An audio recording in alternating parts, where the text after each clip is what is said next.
А этот бисквит, который был с разделением белков и желтков, я хочу разломать. Я всегда мечтала так сделать. Посмотрите, какая красота.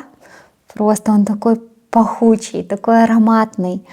Вау, пушистый и воздушный. Всем большой привет, дорогие мои зрители! Сегодня я хочу провести эксперимент и проверить, как лучше и быстрее получается взбить яйца сахаром на бисквит с разделением на белки и желтки или без разделения на белки и желтки. Мы с вами все посмотрим и решим, какой вариант будет оптимальным, чтобы получился пышный, воздушный, идеальный бисквит. Начну я с рецепта, где разделю белки на желтки, даже не с рецепта, а из способа. И смотрите, для бисквитов у нас классическое соотношение ингредиентов — это 30 граммов сахара, 30 граммов муки на одно крупное яйцо. Если яйцо мелкое, то берем 25 граммов муки и 25 граммов сахара.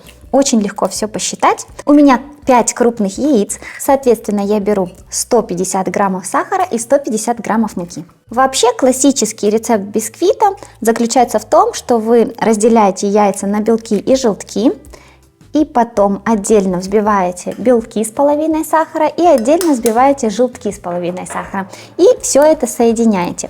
Я путем экспериментов и проб пришла к тому, что я просто взбиваю сначала белки со всей нормой сахара, потом добавляю желтки, и получается очень пышная и светлая масса. Добавляю сюда щепотку соли для баланса вкусов. Начинаем взбивать, постепенно добавляя 150 граммов сахара.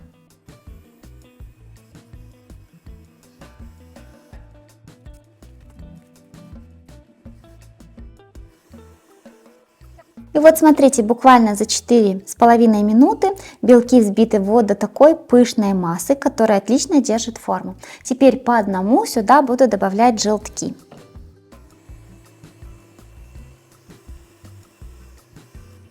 Итого получилось 5 минут 20 секунд.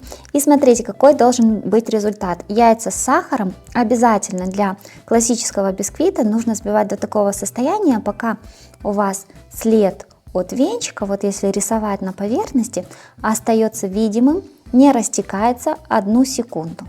Тогда яйца с сахаром хорошо взбиты, вам не нужно добавлять разрыхлитель, у вас получится просто невесомый воздушный бисквит, как облачко.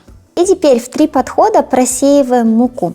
Кстати, если вы хотите добавить ванильный сахар, то просто берете и отнимаете от общего количества сахара то количество ванильного сахара, которое вы хотите добавить. Допустим, всего 150 граммов сахара, вы хотите добавить 10 граммов ванильного сахара. Отнимаем от 150 10, добавляем 140 граммов обычного сахара и 10 граммов ванильного сахара. Если вы хотите сделать шоколадный бисквит, то заменяете тоже часть муки какао. Допустим, 120 граммов обычной муки, 30 граммов какао. Это на 5 яиц, как в моем случае я готовлю. Также вы можете добавить в муку разрыхлитель.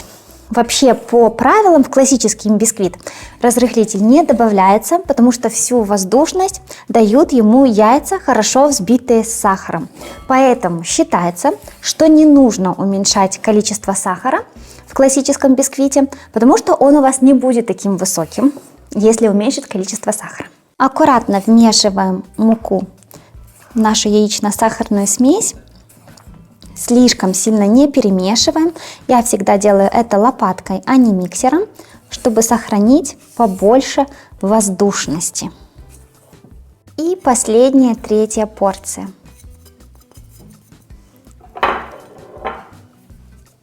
Муку лучше просеивать, потому что, вот посмотрите, иногда бывают комки, и сито вам поможет от них избавиться.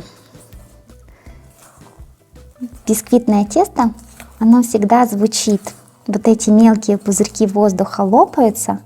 И послушайте.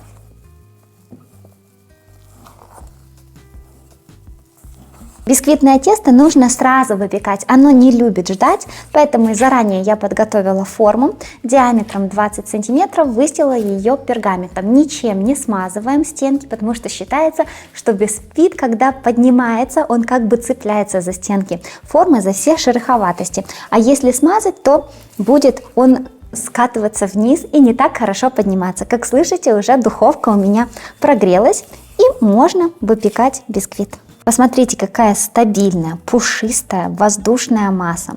Перекладываем ее аккуратно в форму.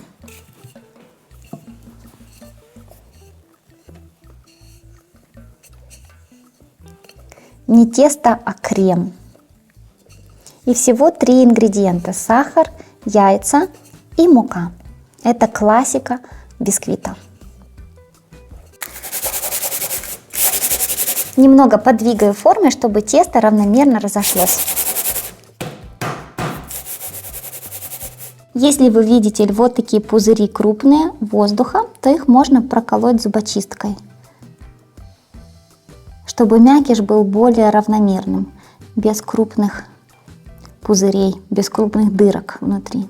Ставим выпекаться на 35-40 минут до полной румяности и готовности.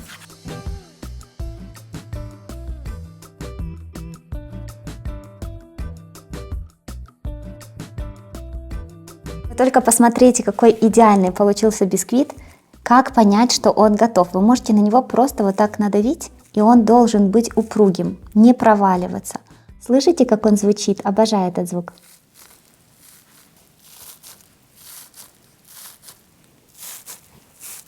Посмотрите, какой высокий, красивенный, очень ароматный получился бисквит. В своей духовке я выпекала 45 минут. Но, как я и говорила, проверяйте по нажатию и также при помощи деревянной шпажки. Она должна выходить полностью сухой. Этот мы с вами сделали. Еще у меня есть такая же форма диаметром 20 сантиметров. И мы приступаем к нашему эксперименту. Берем 5 яиц, добавляем щепотку соли. Начинаем взбивать, постепенно добавляя 150 граммов сахара. Включаю таймер и начинаю взбивать.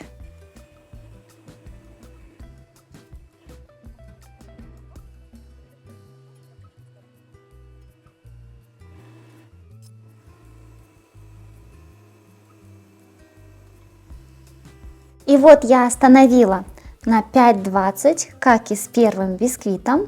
Смотрите, след от венчика тоже у нас остается видимым, буквально 1 секунду. Но я бы сказала, что когда мы сначала взбивали белки, там след был более видимым. Но на этом этапе я останавливаю и добавляю сюда муку. Дальше буду выпекать бисквит. Посмотрим, будет ли он такой же высокий. Тоже в 3 подхода добавляю муку. Сразу вам скажу, что вижу, что это тесто, то есть не тесто, а смесь яиц и сахара более жидкая. Она так стекает даже из венчиков быстрее, чем предыдущая. Но сейчас мы посмотрим, есть ли вообще смысл разделять, или этот бисквит получится таким же высоким, как и первый бисквит. По сути, нужно было бы дольше взбивать, чтобы масса стала еще гуще, но сейчас мне кажется, что именно будет показательно, что я там взбивала 5:20, что здесь взбивала 5:20, и будет он ниже или будет он таким же, и есть вообще ли смысл заморачиваться по этому поводу. Здесь все то же самое я делаю, перемешиваю аккуратными движениями. Я еще раз перепроверила, и мощность моего миксера 650 Вт. Поэтому вы не ориентируйтесь на время, когда готовите бисквит, а ориентируйтесь именно на вот этот след от венчика, который не должен растекаться где-то 1 секунду, оставаться видимым, и только потом уже растекаться. Потому что если у вас другая мощность миксера, то он у вас будет или быстрее, наоборот, взбивать, или медленнее. Перекладываю это тесто тоже в форму. Духовка у нас снова прогрета до температуры 160 градусов, просто верхний и нижний нагрев. Делаем все те же движения, что и с первым бисквитом. Не знаю, но мне кажется, что здесь даже тесто больше в форме, нежели было здесь.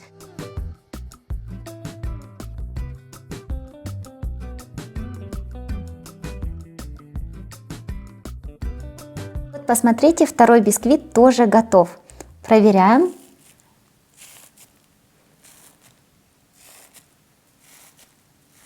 Обожаю этот звук.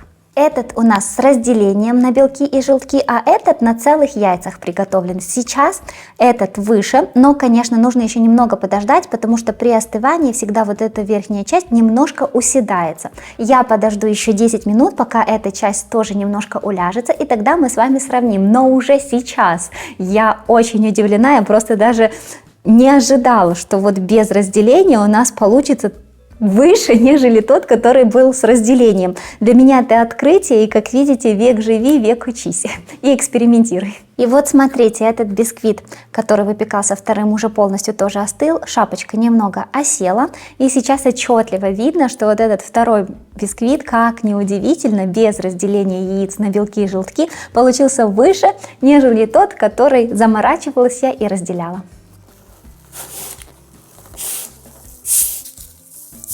И теперь достаем бисквит из формы. Вот такой у нас пухляж. Посмотрите, какой красивый получился. Ух, большой такой. Воздушный. Вот такой у нас с вами получился эксперимент. Если честно, я удивлена результатом, но я думаю, что он многим из нас облегчит жизнь. Теперь не нужно ничего разделять.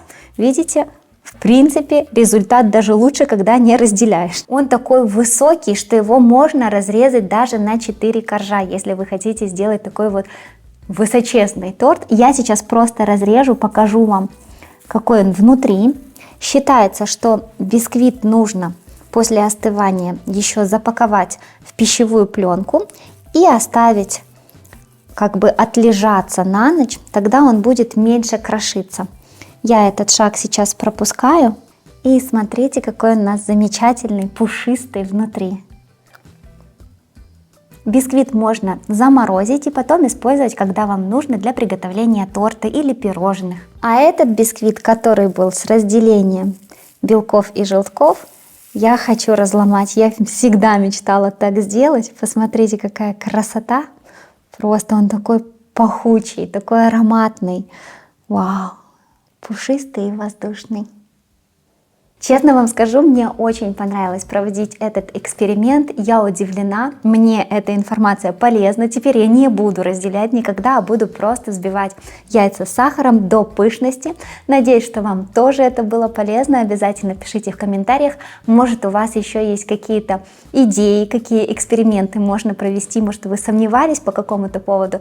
А я возьму и сделаю, чтобы уже точно расставить все точки над «и». Я же с вами прощаюсь. Всем пока, до новых вкусных рецептов.